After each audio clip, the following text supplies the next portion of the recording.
Takže ahoj, zdravím všetkých poslucháčov Marka Girasu, ktorí ho majú rádi, ale možno ktorí sú aj trošku odporcami nejakého osobného rastu a rozvoja. Ja som spoznal Marka Girasu v roku 2014, v 4. mesiaci, a môžem povedať, že keď som počul jeho niektoré názory, tak som si myslel skrátka, že niekedy to nemá až tak v hlave v poriadku, pretože hovorí o rôznych prístupoch, že na rôznych úrovniach platia rôzne princípy.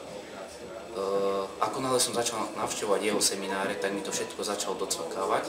Toto je, myslím, 6. alebo 7. seminár a musím povedať, že má to v hlave veľmi dobre zrovnané a som veľmi spokojný. Zmenilo mi to život na nepoznanie, samozrejme k lepšiemu, takže mockrát vďaka, a ten, kto uvažuje a váha nad tým, či navštíviť seminár, tak určite áno, odporúčam.